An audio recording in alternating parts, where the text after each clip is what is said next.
antecipadamente.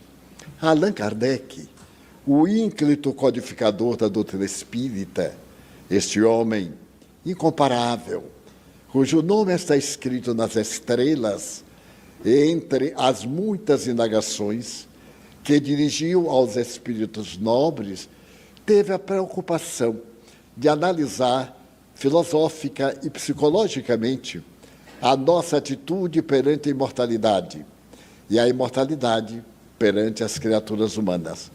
Na própria definição de espiritismo, que é uma ciência que estuda a origem, a natureza, o destino dos espíritos e as relações que há com o mundo espiritual. Ele, então, pergunta se os espíritos intervêm em nossas existências. É uma questão palpitante, porque ela abrange as antigas patologias da loucura, outras manifestações paranormais, metapsíquicas ou parapsicológicas, mediúnicas, que necessitavam de uma revisão histórica e científica.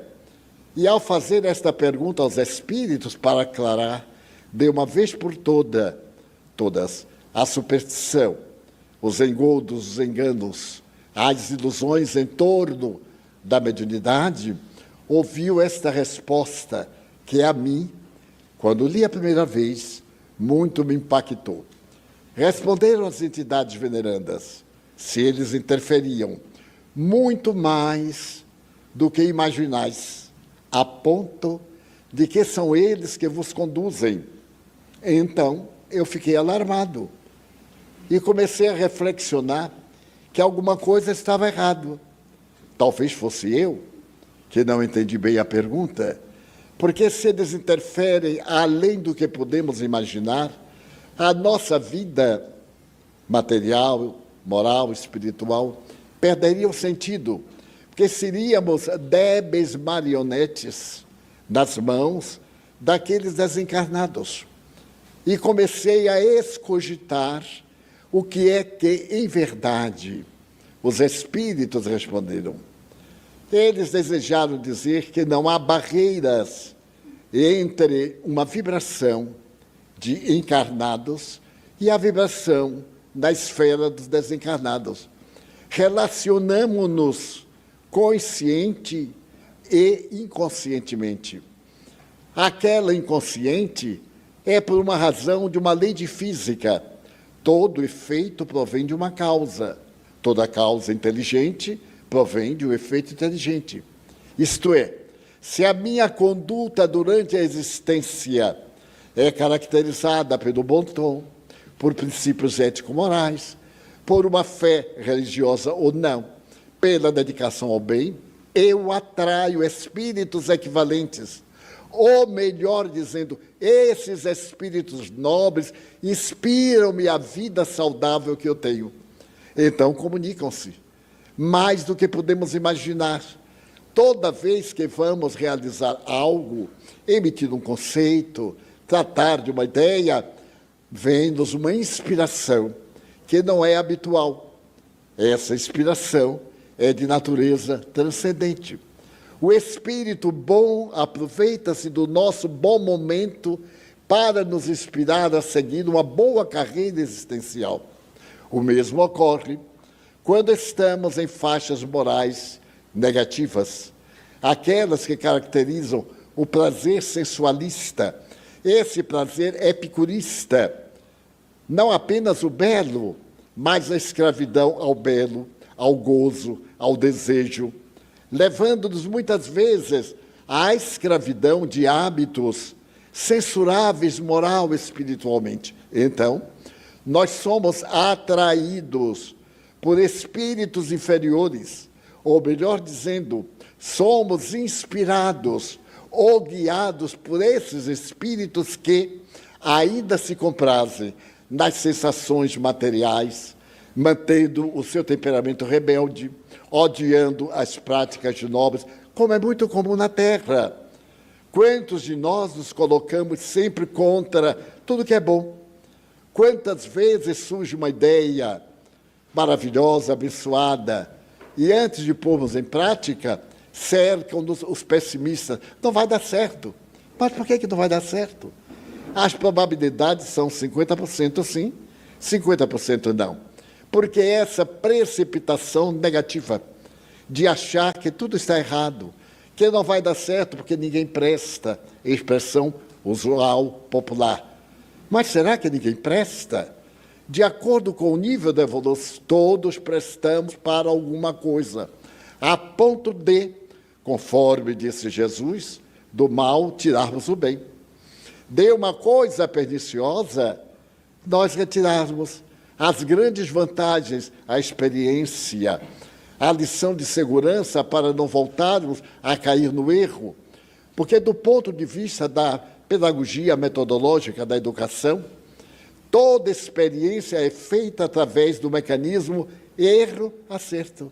Erra-se porque não se faz conforme o esquema estabelecido, mas é natural, repete-se e se acerta. É a lei da reencarnação. Para os grandes processos, se nós nos comprometemos, voltamos não para pagar, mas para reajustar aquilo que estava dentro de uma ordem, e nós mudamos o sentido daquela ordem. Então, passei a verificar, na minha própria experiência, desde os 4 anos de idade, que as entidades que se me apresentavam eram invariavelmente do padrão dos meus próprios sentimentos. Um número maior de espíritos perversos, insanos, que se gostavam de odiar, perturbadores. Aqueles espíritos zombeteiros que se comprazem em gerar conflitos, bullying, para dizer uma palavra moderna e americana. E também, toda vez que eu buscava a oração, uma atitude de reconforto moral, uma ação de renúncia, que tentava enobrecer o caráter, silenciar diante de uma ofensa ou de algo que me desagradava, espíritos nobres, muito mais nobres do que eu poderia imaginar. E isso durante o período que nós tínhamos a mansão do caminho com crianças. Hoje, muito me alegro que tenho aqui mais de 50 filhos, todos eles velhos. Somente eu perseverei. Um grande número de filhos meus aqui estão com netos. E então vou narrar um fato para ver como interferem. Nós tivemos a oportunidade de receber uma criança muito doente. A mãe não identificamos, mas a criança sofria de problemas respiratórios. E graças a isto, eu levava para dormir no meu quarto, para poder velar à noite. Tarefa invariavelmente das mães. Essas mulheres extraordinárias que arrombam as portas do céu quando oram, segundo Chico Xavier. E então, houve um momento em que a criança apareceu com febre, o que é muito comum, as febrículas infantis. E nós, os pais inexperientes, os tutores, os adultos, ficamos preocupados. E quando eu vi aquele pedacinho de gente tremendo de febre, aqui, isso tem mais de 60 anos, as dificuldades eram quase inenarráveis. Não havia condução, não havia eletricidade, não havia água encanada, tudo era barro vermelho, aquela poeira que entra no perispírito e vai até outra reencarnação. Então, eu peguei o pequenino, tirei da casa, eles moravam em 15 casas, eram os lares famílias, e levei para o meu quarto. Eu era funcionário público e entrava no expediente às 12 horas. Isso devia ser umas 8 da manhã. Comecei a me preocupar. E então levei para o quarto e fiquei velando. Ele havia selecionado um pijamazinho de listra, como se usava na época, e estava banhado de suor. Em um momento ele abriu os olhinhos e disse assim: tio, mamãe. Palavra que ele nunca havia usado, porque ele não conheceu a mãe. Não sabia o que era esta benção, que bem poucos valorizamos. E que valorizamos mais quando já não estão conosco. Eu, então, me comovi muito. E eu disse assim: mas mamãe virá. É só você esperar um pouquinho. Procure dormir. E eu me lembrava que havia ouvido falar que para a febre, fosse qual fosse a causa, dava banhos, colocava uma bacia com água, colocava o termômetro, via a febre, e colocava um ponto mais ou menos na água, e banhava a criança e ia diminuindo o calor da água para a febre ir descendo. E eu estava nisso muito desajeitado, que eu sou um pouquinho desajeitado, e estava, então pensava aqui, derramava água ali, mudava o pijaminha, e ele dizia, nós vamos gastar todos os pijaminhas outros, porque ele adorava um pijaminha. E então, eu me lembrei dessa frase de Allan Kardec, e comecei a orar, e pedir a Deus que poupasse o nosso filhinho da desencarnação. Não houve uma desencarnação em nossa casa em mais de 40 anos. É um milagre. Tivemos mais de 6.600 filhos que passaram por nossas mãos e das tias. E então coloquei-o no meu braço e fiquei acarinhando. Tanto suava a criança como eu. Não havia eletricidade, não tinha como encontrar uma solução.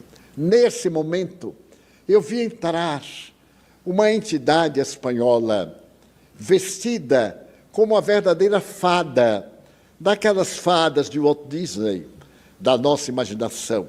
O vestido longo, as mangas bufantes, a gola alta, a escocesa, o cabelo trançado e uma pequena coroa, a tez na cor de uma pétala cor-de-rosa.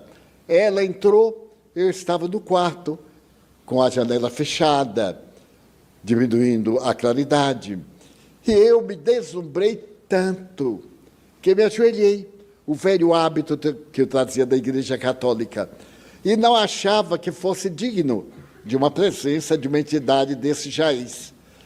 E então o Espírito veio, olhou bem para a criança que estava no meu colo e tocou o centro cerebral. Colocou aqui a mão e uma luz muito brilhante começou a crescer e a penetrar pelas veias, pelas artérias da criança, conforme o modelo de anatomia que existia no meu tempo na universidade, em que aparecia o corpo humano com as artérias em azul e as veias em vermelho. E então eu via o corpo transfigurar-se. Nesse ínterim, ela me olhou e eu percebi que estava chorando. Desciam 2 lágrimas, transparentes, profundas. E então ela me disse, faça de tudo para ele ganhar esta reencarnação. Nosso filhinho está em uma situação muito difícil, tem dívidas muito grandes. E nós rogamos a Deus a bênção da reencarnação para poder resgatar. Veio com um corpinho frágil e durante toda a sua existência será enferminho, merecerá cuidados. E aí eu me comovi, como era natural. E disse, mas a senhora interfira junto a Deus. E aí eu perguntei, por que a senhora demorou tanto de vir? Isso já era 11 da manhã. Ela sorriu e disse, porque antes de vir visitar o nosso filhinho, fazia questão de colocar no plural. Eu passei pelas 15 casas, porque eram 15 lares, para visitar todos aqueles cujas mães desencarnadas não têm condição de vir beneficiá-los. E deixei o filhinho em último lugar. Não sei se entenderam a sutileza.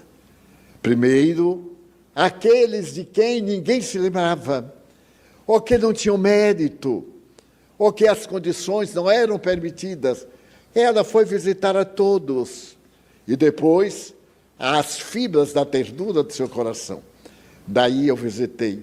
E aqueles cujas mães estão em região dolorosa, ou estão reencarnadas aqui na Terra, padecendo muito, um grupo de amigos que veio comigo foi visitar no seu habitat atual, para poder beneficiá-las pelas vibrações que estão saindo deste lar para aqueles lar onde Jesus ainda não pôde entrar. E então ele dormiu e ressonou alto. Eu achei aquele ressono a 9ª Sinfonia de Beethoven. Uma maravilha. Então balancei mais um pouquinho, troquei de roupa, coloquei na cama e fiquei olhando. Muito bem. Ele começou a falar. Estava sonhando e vendo a mãezinha desencarnada. Ela estava conversando comigo e ele, naquele estado, desdobrou-se do corpo para poder entrar em contato.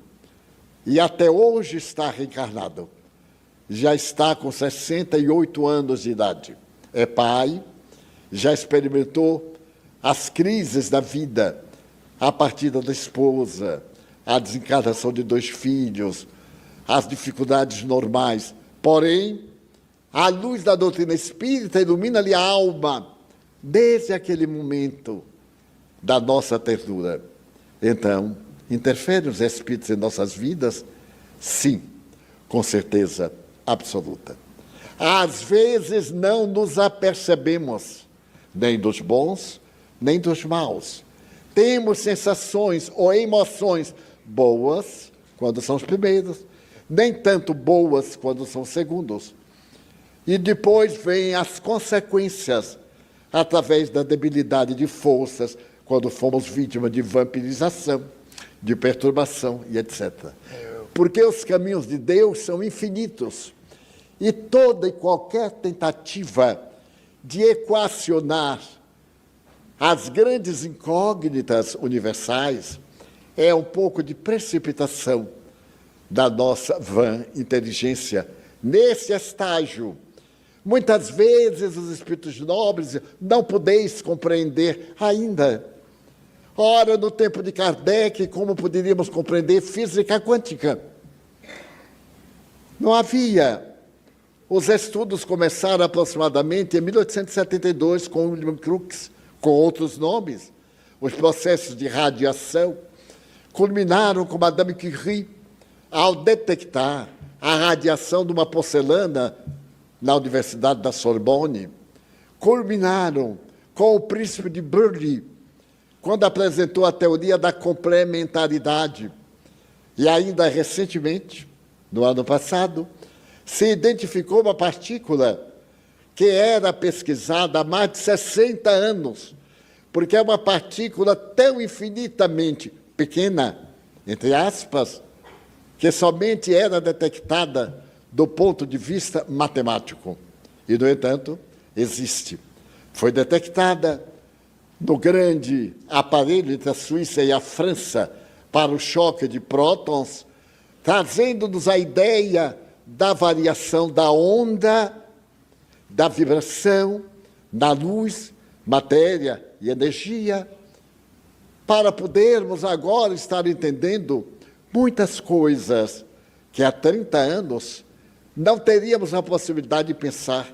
Como há 30 anos pensarmos no celular, com essas vantagens, da inteligência artificial, desse telefone que está tocando aí. Como poderíamos pensar? No entanto, hoje entendemos, até eu que sou semi-alfabetizado, entendo. E quantas outras coisas banais não consigo entender. Então, com o exemplo deste meu filho, que é filho de Deus e de todos nós, eu coloquei a nossa reflexão numa história real que já contei aqui há uns 40 anos. Quando começamos as atividades de publicar os livros, tudo era muito difícil, mas Deus colocou diante de mim as possibilidades mais inimagináveis, para que anotemos como Deus interfere em nossas vidas através dos Espíritos. Eu estava no Rio de Janeiro e levava um livro datilografado, em papel cetinado, para encontrar preço de publicação em Curitiba, que havia uma gráfica editora muito boa e relativamente mais barata entre aquelas que havíamos consultado. Havia um casal do Rio que era muito amigo nosso. Ele era cardiopata e era um homem que possuía muitos bens. Determinada circunstância levou-me à sua casa, através da minha anfitrioa do Rio de Janeiro, onde eu me hospedei 40 anos. Eu já não era hóspede, eu era barata, morava praticamente na casa. E então, nesse dia, estávamos sem palestra, quando a minha amiga disse, vamos visitar o casal. Eles são tão sós, e eles gostam tanto de lhe ouvir contar casos. Então, muito bem, eu estava revisando a datilografia do livro, porque sempre escapa, dizia Monteiro Lobato, que o erro gráfico é semelhante ao diabo. Na hora que ele está lendo, o diabo põe um rabo e a gente não vê. Na hora que imprime, que a gente olha, é a primeira coisa que vê, é o erro. Mas aí é tarde, tem que esperar a outra edição. E eu estava revisando e peguei a pasta, era de papelão, e levei na mão casualmente, sem me dar conta. Chegamos à casa dos amigos, conversamos, tomamos um cafezinho, que é o meu levanta-pressão arterial, e nesse momento ele perguntou assim, que pasta é essa, Divaldo? Eu fiquei meio envergonhado, disse assim, não é de importância. É um livro datilografado, que eu terminei, e que estou levando a Curitiba para poder imprimi-lo. Ele disse assim, como é que se chama? Ele disse, Além da Morte. O prefácio foi dado pelo espírito André Luiz, através de Chico Xavier, que era um selo de confirmação. Ele disse, leia aí, por favor, qualquer coisa. Eu disse, então abra. Ele abriu e eu comecei a ler. O livro é o seguinte, a primeira diretora da Mansão do Caminho veio estar conosco dia 15 de agosto de 52. Era uma senhora de 49 anos, dedicadíssima. A sua filha já era mãe de 6 filhos e estava sempre grávida. Era um milagre. Quando ela não estava grávida, estava se preparando para ficar grávida. Teve 9 filhos. Paciência. Muito bem. E então, Dona Otília, que era casada com o senhor bem mais velho, era uma pessoa extraordinária, dedicada, muito boa para mim, para Nilson. E então, ela estava conversando comigo e preocupada com o marido, que já sendo uma idade avançada, podia ter uma crise. Naquele dia, um sábado, eles estiveram em uma clínica que fazia os primeiros check-ups. Isso em 1952. Era um check-up mais cap do que cheque, porque não tinha quase aparelhos, mas era um exame aqui, outro ali, etc. E ela dizia assim, meu filho, eu não sei se Gonçalves, de um momento para o outro, não vai desencarnar. E eu lhe disse, Dona Otília, não se preocupe. A senhora viu que o médico disse que ele vai ter uma vida longa, apesar das dificuldades, mas que a senhora deve ter cuidado, apesar de ser bem mais jovem. Ela era mais gordinha. E então estávamos conversando, e ela com o diagnóstico do marido para o futuro, mas ela para ter cuidado. Então eu me despedi, estava na sede da mansão, para ir para casa. E naquele momento eu disse, então, a filha tinha ido para casa, até amanhã, Dona Otília. Quando eu fui sair, ela disse, não sai agora.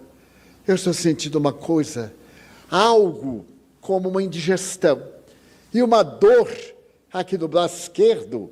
Eu não entendi nada. Eu disse, então vamos passar um pouco de álcool. Tudo para mim era fazer fricção. Álcool, alfazema, era milagre de tudo. Mas quando eu me voltei, ela disse assim, meu filho, e deu um grito que eu nunca esquecerei. E caiu nos meus braços. Morreu. Fulminante o infarto. Morreu ali. E eu fiquei desolado, o que podia fazer? Ele ouviu o grito. Eu disse, eu não posso dizer a seu Gonçalves. Fiquei aturdido, Nilson veio me ajudar, colocamos na cama, e seu Gonçalves vinha, eu peguei-o no corredor, e ele me disse assim, o que foi, meu filho? Ele foi Dona Otília. O que é que tem? Ela morreu, seu Gonçalves. Ele parou assim, digo, número 2, vai ter já. Mas o velhinho aguentou. Ele disse, venha vê-la. Então, os senhores podem ter ideia do que aconteceu. Ela tomava conta de uma casa com 60 crianças, com as outras tias. E ficamos desolados. 6 meses depois, ela veio à sessão mediúnica para escrever uma carta à filha, contando como era morrer. Por isso que botou o nome Além da Morte. Ela dizendo, minha filha, e tal, e tal. Mas a carta ficou tão longa que ela pediu licença aos mentores para continuar na outra sessão. E terminou no livro de 300 páginas. Ninguém me mande uma carta dessa, porque eu não vou ler. E então, conversando com Chico Xavier, ele disse, olha, Edivaldo, o livro é tão interessante e importante que André Luiz compara-o ao Nosso Lar. Havia sido publicado faz uns 7, 8 anos. E então ele vai dar o prefácio. E deu o prefácio. Isso era o que estava no livro. Quando o meu amigo abriu, ele leu exatamente quando ela conta. Naquela hora que eu dei o grito e foi descrevendo, ele fechou o livro e me disse assim, é o meu caso. É assim que eu vou morrer. E foi. Anos mais tarde, ele estava sentado com a esposa, olhando uma foto de Joana de Ângeles, quando levou a mão ao peito, tombou morto, fulminante. Mas bem, então ele ficou assim pálido, e eu disse, não se preocupe, essas coisas de espírito, a gente tem que ficar também um pouquinho com cuidado, estamos no mundo físico. E ele disse, e você vai imprimir como? Eu digo, eu vou ver o preço, vou negociar, e espero que o livro se pague. Conversamos, e antes de eu sair, ele chamou a esposa para ir na intimidade da casa. Estávamos na sala. E depois voltou. Voltou, e quando eu ia saindo, ele me deu uma caixa de sapato, enrolada, e disse assim, leve para casa, publique o livro. Eu não imaginei, em hipótese alguma. Chegando à casa da minha amiga, nós fomos abrir a caixa, e quando abrimos, era dinheiro vivo. Eram 10 milhões do dinheiro da época, porque mudou tanto que a gente tem dificuldade. Mas eu sei que era uma... Eu nunca tinha visto tanto dinheiro, tudo arrumadinho. Eu aí desmaiei. Eu digo, meu Deus, ele se enganou. E ficamos atordoados. Eu desmaiado, né, de cair no chão. Nunca via tanto dinheiro, nem sabia o que era, não sabia o que fazer. São os apuros. Quando eu recobrei, a minha amiga estava pior do que eu, os olhos esbugalhados. E agora que telefonamos para ele, dizer que ele pegou a caixa errada. Naturalmente ele quis me dar uma sandália, o que foi, e pegou errado. E aí ela foi telefonar, eu tremia. Eu nunca tinha visto tanto dinheiro na minha vida, com medo de ser preso, sei lá por quê. E então, quando ele atendeu, ele disse assim, pois não. Eu disse, fulano, você pegou a caixa errada. Ele disse, por quê? É pouco? Eu quase que tive outro ataque. E eu disse, não, é dinheiro demais, como é que é? Para que é? Para publicar o livro. Então eu fiquei pateta. Eu nem me lembro como é que acabou, eu sei que acabou. E ficamos. E agora meu medo de viajar a Curitiba, com essa dinheirama, graças a Deus não tinha raio-x, senão não passava. Pois bem, fui a Curitiba, há uma editora que publicou os meus 10 primeiros livros. Excelente, trabalho de alta qualidade, generosidade dos editores, que tinham preço comum e um preço para os livros, porque eram para ajudar a Mansão do Caminho. E a importância foi exatamente 8 milhões da moeda da época. Ainda ficamos com 2 milhões para chupar picolé, qualquer coisa que fosse necessário. Pode haver maior interferência. E com o lucro desse, o Além da Morte, nós publicamos um de Rabindranath Tagore, belíssimo. Com o lucro dos dois, compramos uma pequena máquina. E graças a esse livro de Dorotilha, estamos hoje com 286 livros publicados, traduzidos a 16 idiomas, 90 deles. Então, como Deus interfere em nossas vidas? Muito bem, a vida continuava. Eu já estava viajando. por volta de 1965, eu fiz uma viagem a um país de língua hispana. Eu não falava espanhol de forma nenhuma. Todo o meu espanhol era Vereda Tropical, Noites de Ronda, lá com Passita. Eu aprendi espanhol assim, cantando com minha voz especial. E então, no primeiro dia que eu fui falar, meu amigo que me recebeu falava o português tão bem que nós falávamos em português. E eu me esqueci que ele era de origem hispânica. Quando eu cheguei no centro, eu disse, Juan, meu filho, eu não sei o que eu vou dizer. Ele disse, aqui nós entendemos mais ou menos bem, fale devagar. Você sabe alguma palavra? Eu digo, eu sei bésame mucho, e etc., que eram os boleros. Ele disse, vai falando. Eu digo, então, diga uma frase, peço desculpas por não falar o seu formoso idioma, mas eu falo o idioma internacional do amor. E eu tinha muito boa memória, ele foi falando e eu fui memorizando. Quando eu cheguei ao centro, era uma federação espírita sul-americana, estava lotado. E aí eu olhei para aquele público e deu vontade de cair, de ter uma doença e ir embora, porque precisava altivez. Mas estava ali com o Juan Antônio Durante, argentino de Buenos Aires, que me traduziu 36 livros ao espanhol. É um abnegado. Era um dileto leitor de Joana de Anjos. Muito bem. E então eu comecei. Ruego perdão por não falar corretamente vosso beijo idioma. Vê? O acento aqui tem o pessoal do Paraguai, então pode conferir também do Uruguai. Muito bem. E acabou. Tudo que eu memorizei demorava 3 a 5 minutos. Aí eu fiz uma pausa. Na primeira fila estava uma senhora muito bonita, uma velhota, daquelas que sabem envelhecer. Estava com guarda-chuva. Naquela época, usava-se uma meia lançada em Paris, muito brilhante, estava na moda. E ela estava também de perna cruzada, uma atriz. E eu, deslumbrado, com tanta beleza, eu falava e olhava para a velhinha, eu sorri para ela e ela sorriu para mim. Eu digo, esse vai ser meu ponto de contato, de apoio. Todo orador tem um ponto de apoio, de referência, para ver se está indo bem, para ver se está indo mal. E então, quando eu disse assim, quando eu parei, e a guitarra fez assim, hermano, le quero rogar uma coisa, pode falar em português? Porque nós outros amamos muito este idioma. Eu disse, para agradar-lhe, falarei em português. Foi assim, a minha primeira palestra.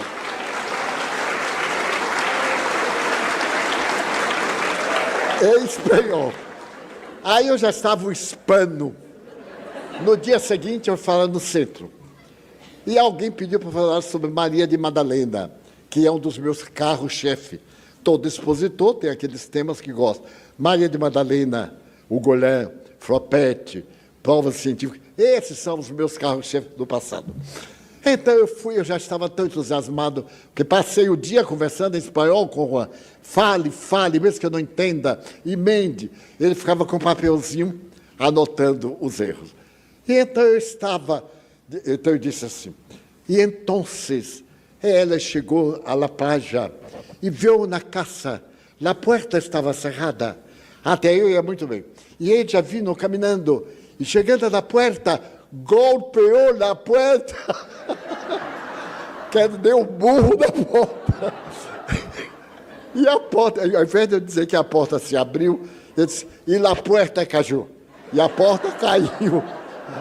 Aí o falou baixinho, que musculatura, para dar um burro na porta e derrubar a porta. Então foi assim que eu... Mas nada me fez temer. No Congresso do México, eu estava lá para falar o espanhol do Pau da Lima. E então eu estava contando uma história comovedora, muito comovedora, que eu mesmo me comovo quando narrava. Naquele momento, assim, culminante, eu queria dizer que fiquei estarrecido, mas eu não sabia se estarrecido seria uma palavra também castelhana. E imediatamente eu ia contando. E eu me quedei embaraçado. O auditório caiu na gargalhada. E eu disse de mim para comigo, que loucos. Da hora que eu queria que chorasse, riso. Continuei embaraçado. E quando terminei, um dos presidentes, que era um grande antropólogo mexicano, veio até mim, Dom Pedro, e me disse assim, que conferência. Eu disse, não, Dom Pedro, não foi assim, porque naquela hora que eu queria dizer uma coisa, eu não consegui. O que era que você queria dizer? E fiquei aturdido, mas eu não sabia se aturdido era uma palavra hispana. Eu disse, então eu falei que fiquei embaraçado. Ele aí começou a rir. Eu disse, mas por quê? Porque embaraçado é grávido. Eu disse, mas ele pode dizer uma situação embaraçosa, ou de cinta, ou de grávido, são palavras hispanas. Então foi toda uma trajetória de interferência do mundo espiritual. Então já contei aqui que esses espíritos interferiam tanto que um deles, Manuel Viana de Carvalho, foi um grande orador brasileiro do começo do século XX. Ele desencarnou em 27, aqui em Salvador, a bordo de um navio que ia para o norte, por volta de Itapuã, ou de Amaralina. Ele desencarnou a bordo e foi sepultado aqui no Campo Santo. Esse espírito que me apareceu em Pelotas, muito antes, ficou meu amigo, muito meu amigo. E então ele me inspirava, e eu narrava histórias. Mas fui falar em São Paulo. E São Paulo tinha a juventude, que era de jovens da USP. Eu nem sabia o que era USP. A minha ignorância era total. Mas jovens inteligentes, universitários. E eu, coitado, professor primário de Feira de Santana, que aprendia a plantar batata, plantar cebola, plantar... Mas era para ir, eu fui. E eu tinha uma inveja, no bom sentido, de quem falava aquelas coisas assim difíceis, metempsicose e não sei o quê. Eu ficava admirado, dizia assim, eu disse, Viana, um dia me ajude a um tema científico. Ele disse, você não está preparado, digo, você me mostra, eu leio, o tema é seu, mas ninguém sabe, fica conosco. E eu fui falar na Federação Espírita do Estado de São Paulo. Estava lotada na Avenida Maria Paula, entre viadutos. E então Viana me apareceu e disse, hoje nós vamos falar um tema científico. Eu disse, opa! E é muito científico, eu disse, Divaldo, é uma tese do século XIX. Vamos ver se você dá conta. Eu disse, você escreve. Mas eu não pensei que escrita era pior do que ouvido. Então me postei, fiz a saudação. E vi como uma fita de teletipo, escrito assim, apesar da tese apresentada por Jean-Baptiste Lamarck, o transformismo, a tese foi originada por Lord Bacon. Eu digo assim, a tese foi inicialmente originada por Bacon. Aí o espírito disse assim, Bacon, burro. Não conhece bacon? Eu digo, não, eu conheço toicinho comum. Aqui em Salvador, na minha casa, nunca havia entrado bacon, coisa nenhuma. Entrava, era toicinho de porco mesmo, que pai matava e a gente se vestia. Mas tem o tal do bacon. E eu claudiquei. Mas bacon. E então, vinham 4 nomes. Que falta de caridade. O que era francês, eu disse em inglês. O que era inglês, eu disse em castelhano. E o Viana foi emendando. E disse, agora você tenha cuidado, porque eu vou abordar a tese do transformismo, que procura demonstrar a evolução através de 2 princípios, genético e mesológico. Eu digo, o que será mesológico, hein? Pode ser paleontológico. E assim... Ele ficou mais meu amigo e me disse antes, Divaldo, eu vou te dar umas aulas de fisiologia, umas aulas de anatomia, para que sua cabeça melhore. Eu digo, meu Deus, está aqui hoje alguém da família Gasparetto, porque eu tenho um particular carinho e muita gratidão à dona Zíbia, a Luiz Antônio, a ele, que é um médium excelente, dos cantores clássicos. Ele esteve do Jô Soares, E hoje nos dá a grande satisfação de estar aqui conosco. E eu fiquei recordando de Dona Zíbia, a última vez que nos vimos aqui na terra, em Amparo, ela foi de São Paulo me ouvir, lá em Amparo.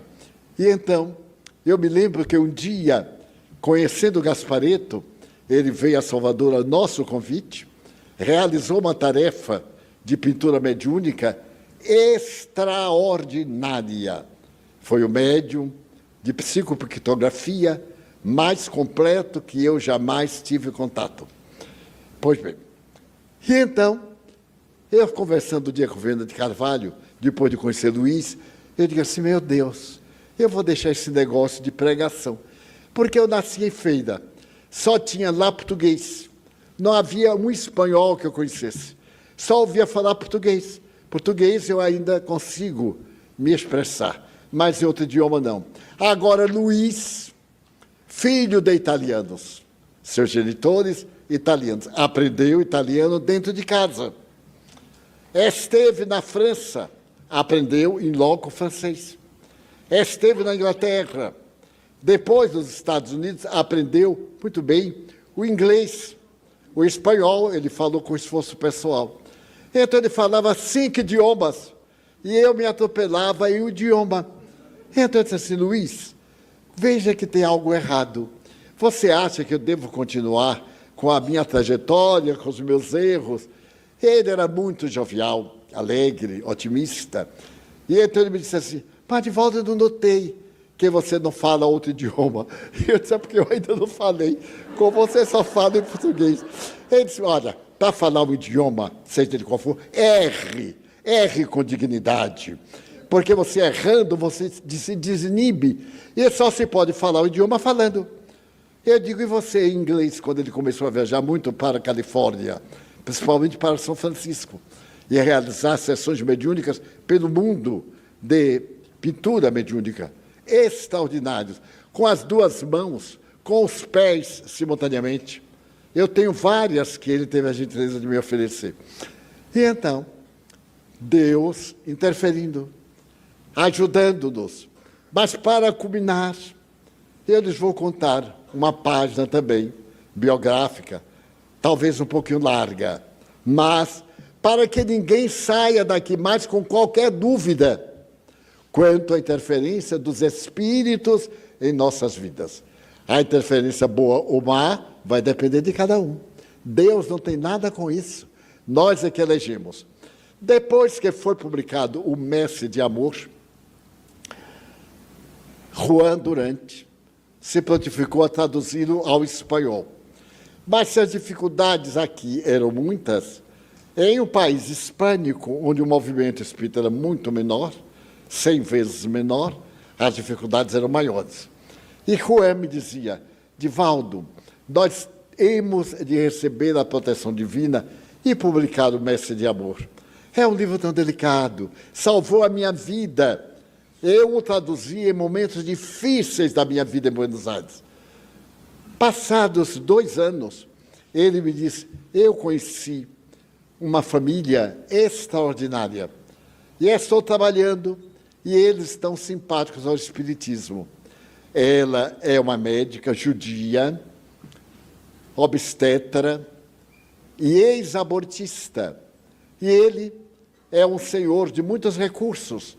Trabalha com pedras, principalmente mármore, granito, na sua cidade, para os grandes palacetes. E eu falei para ela que iria passar o fim de semana com eles. E fui passar. E levei o Mestre de Amor, já traduzido. E pedi licença para que eles abrissem e fizéssemos um culto do Evangelho, baseados no livro.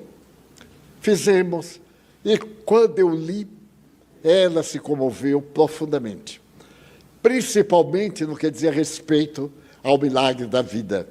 Ninguém tem o direito de matar, nem eutanásia, como a única exceção, nem, muito menos, suicídio, pena de morte, e etc. E ela disse, mas está ainda datilografado? E Juan respondeu sim. Pois, se você me der licença, eu pagarei para que seja impresso aqui em nosso país e gostaria de conhecer o médium. Então ela fez uma confissão muito grande a ele. Ficaram muito amigos. E quando eu fui à sua cidade, ao país do amigo, ele programou uma palestra lançando Messe de Amor, que passou a chamar Mies de Amor, em espanhol, no Clube Espanhol da cidade, um recinto refinado. E atraiu um público muito grande, porque o casal era de alto coturno social e econômico.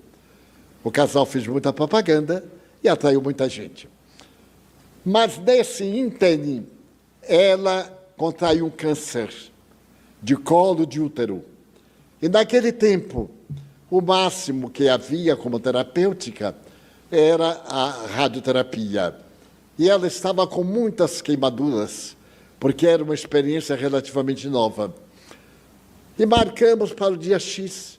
Ela estava numa situação lamentável, tomando morfina, já preparando-se para morrer. Fomos de Buenos Aires à cidade em que eles viviam e nos hospedamos com ele. Éramos 4 pessoas, fomos de automóvel. Então ela me disse, hoje eu não vou tomar morfina, porque eu queria o lançamento de nosso livro. O lançamento era às 15 horas. Estava presente também um grande espiritista e poeta, e foi colocado no programa, um filólogo, filósofo. Muito bem. Ela disse, eu vou chegar exatamente na hora da sua palestra, porque eu quero ver você levantar o livro e dizer que está sendo lançado, etc. E irei com minha meia brilhante que comprei em Paris.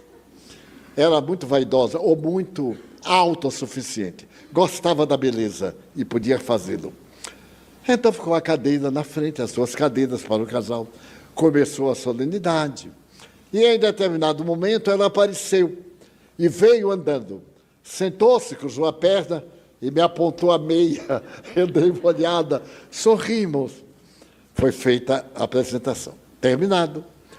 Às 17 horas, eu fiquei assinando vários livros, até 20 horas mais ou menos, e fui para casa para poder fazer a refeição.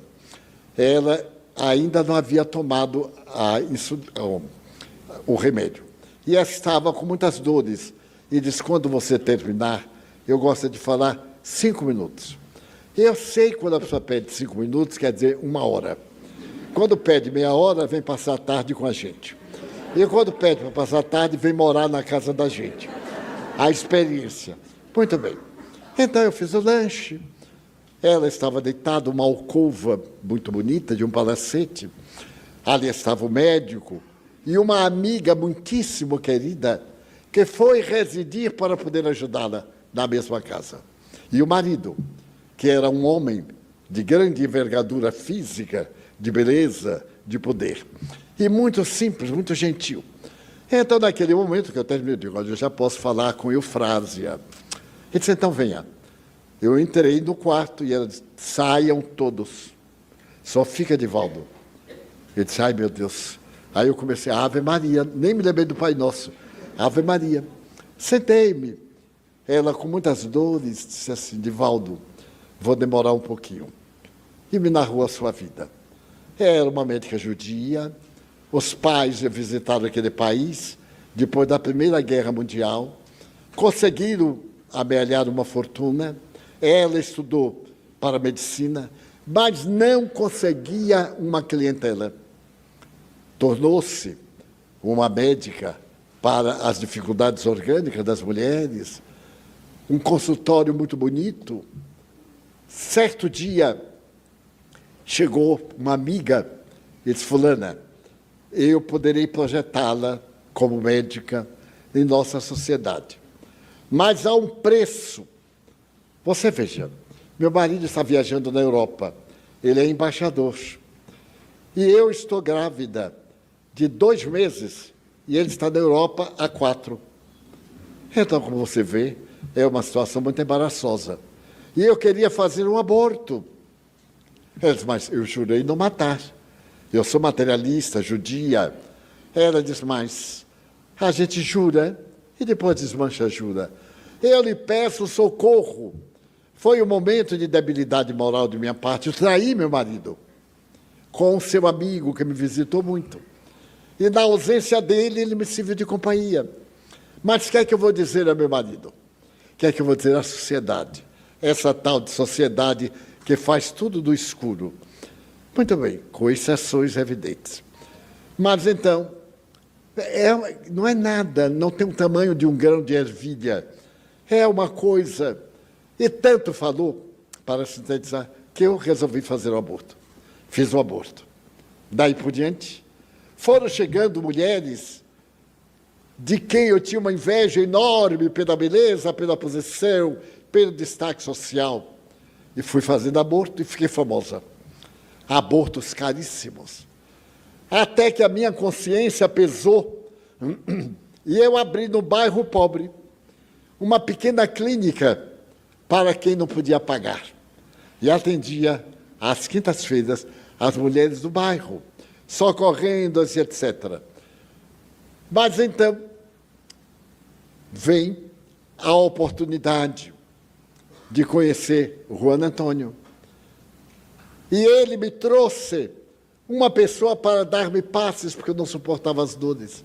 E essa senhora era espírita. Ela terminou por enriquecer a minha vida com o espiritismo. Eu fechei a clínica. E meu marido me ama tanto.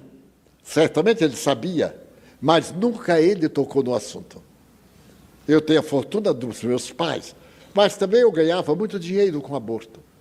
É o dinheiro maldito, porque eu tenho aí para quê? Vou morrer, vou ter que deixar. Ela foi me contando, emocionando-se. E essa senhora lia para ela o Evangelho. Quando ela teve a oportunidade do contato com o mestre de amor, então mais se fortaleceu a fé. E agora ele estava morrendo. E disse, eu sei que vou morrer dentro de poucos dias. Então eu queria lhe pedir um favor.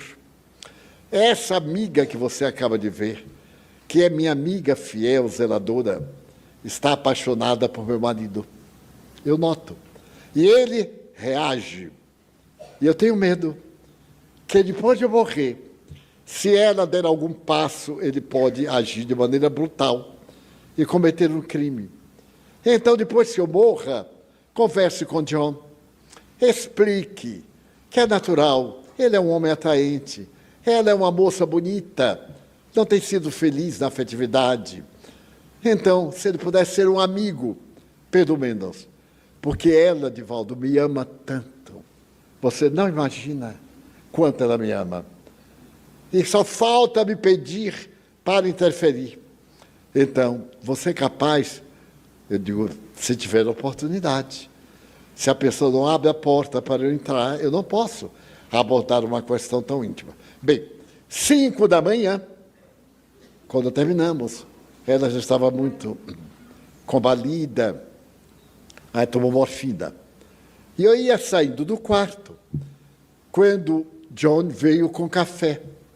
Ai, Divaldo, você não dormiu, tome um cafezinho. Eu disse, muito obrigado. Você me leva aos meus aposentos, porque eu nem sabia onde era tanto quarto, tanta escada. Ele me levou e eu disse, até daqui a pouco, porque eu vou viajar às 9 horas, iremos viajar. Ele botou o pé na porta e disse, você me dá 5 minutinhos? Ah, claro, ele entrou e disse, narrou que sabia que a mulher era abortista, mas era tão nobre, havia sido circunstância tal e qual, mas que ele estava com dilema. A amiga que tomava conta se declarou várias vezes a ele e lhe perguntava, como é que você pode amar uma cancerosa?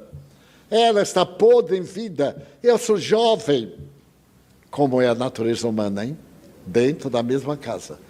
Mas ele resistia e foi tomando raiva que ele não podia expressar. Porque ela dizia, se você me trata mal, eu digo a ela que você tentou me seduzir e eu recusei. Então estou no dilema, porque Eufrásia, ou Fanny, está morrendo e eu não sei o que vou fazer. Conversamos muito e ele disse, faça o seguinte, quando ela desencarnar, dê um pulo em Salvador. Você tem possibilidades de passar um mês na Bahia. Aí você vai às nossas sessões, Nós conversaremos nas horas próprias. E você dá qualquer coisa a ela, dá uma casa, o que for, que não lhe faz falta. Aconselhei-o. Quando ele saiu, alguém bateu na porta do quarto. Já eram umas 7 horas. Eu disse, meu Deus, dá tempo de pentear o cabelo. Era a outra. Divaldo, você pode me atender? Em pé mesmo. Eu disse, entre, minha filha. Ela entrou.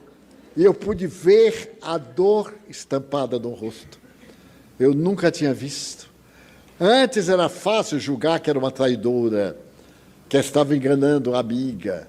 Mas outra era estar com o espectro da dor. Ele disse, Divaldo, parece Satanás. Eu adoro este homem. Não sei porquê. Eu amo a Fanny. Sei que é uma traição, mas não sei o que fazer. Estou numa situação terrível e sei que na hora que ela morrer, ele me vai botar para fora. E eu planejo me matar. Eu disse, é a última coisa que você pode fazer. Você sabe que Fanny era abortista, que se arrependeu muito e que teve um sonho peculiar.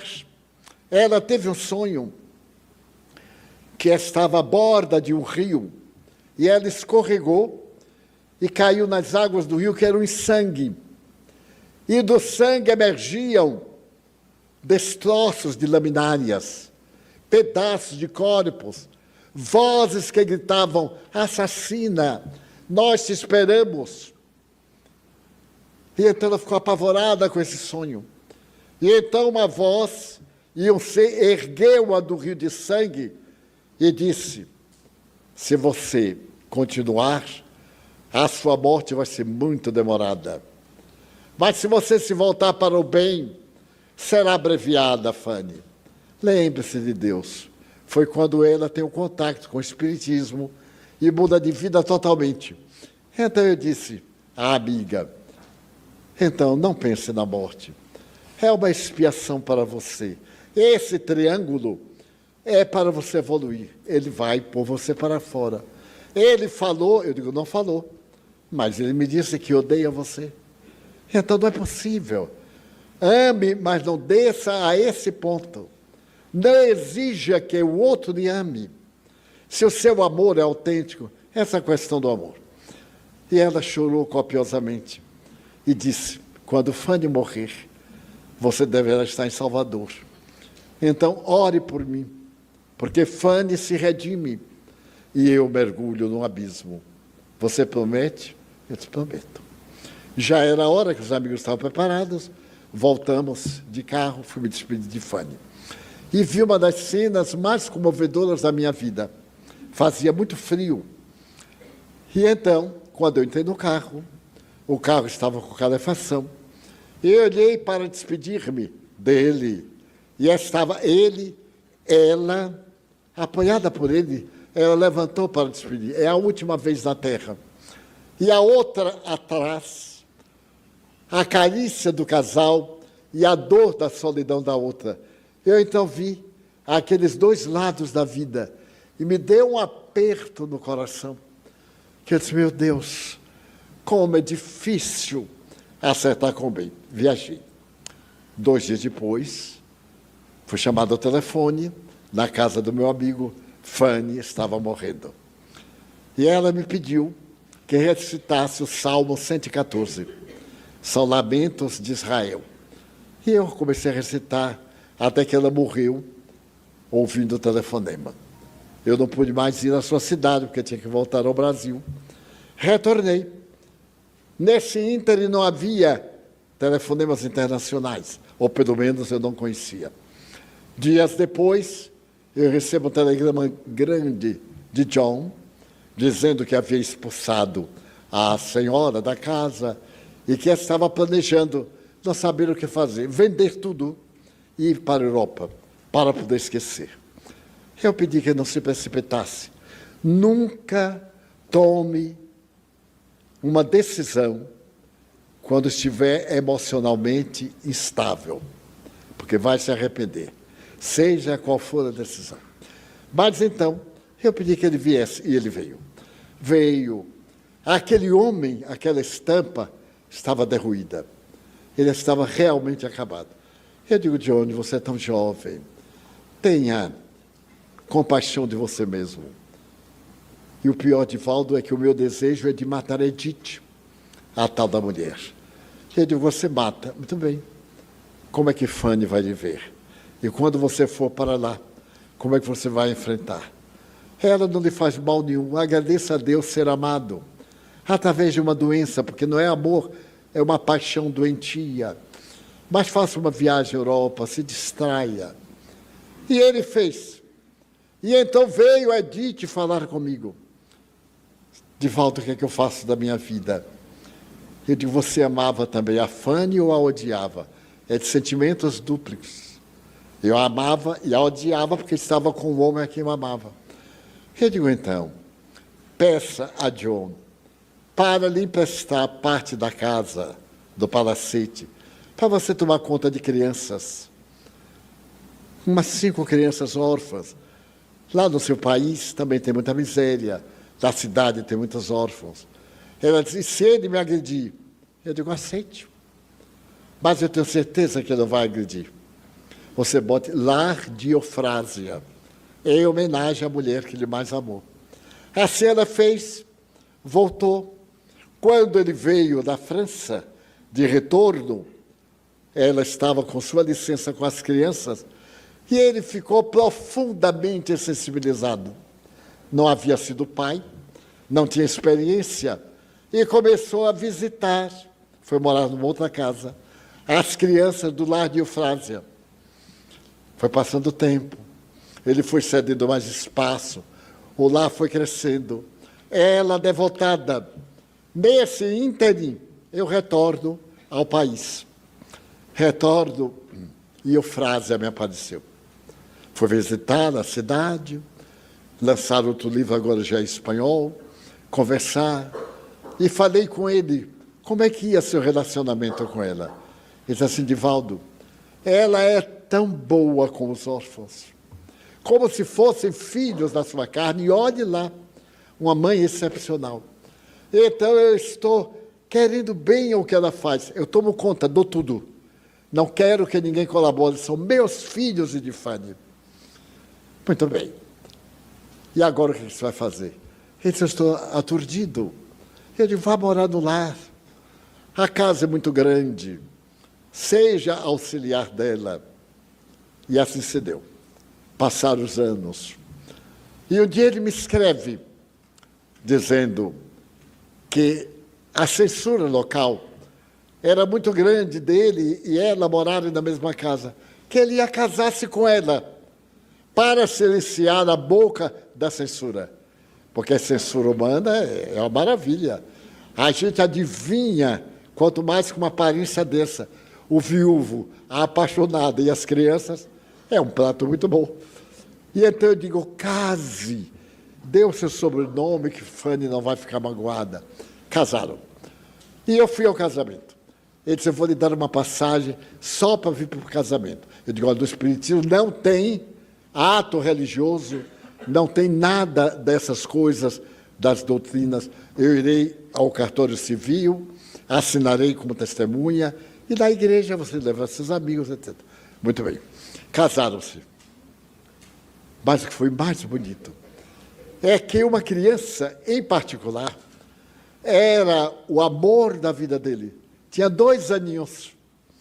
E quando eu cheguei, que vi a criança, fiquei deslumbrado.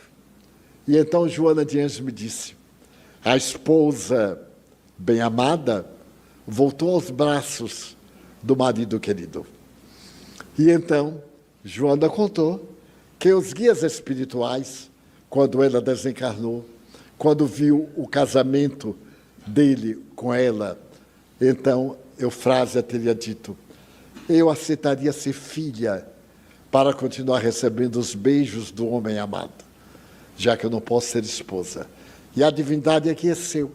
E aí está ela, na condição de filhinha. Fale com ele para ter muito cuidado, para não criar conflito nas outras crianças. Mas não adiantava, porque quando a gente gosta, a gente finge que não gosta e de olho esquerdo A gente fica olhando para a pessoa. Ele disse, não posso, Divaldo, eu tenho que carregar, tenho que fazer isso. Por que será? Eu disse, coisa de Deus. E não disse a ele nunca, até hoje. Ele já desencarnou. Edith também desencarnou. Fanny, esta velhinha na terra, deve estar com 60 anos. Eu disse, velhinha, né? Me perdoe.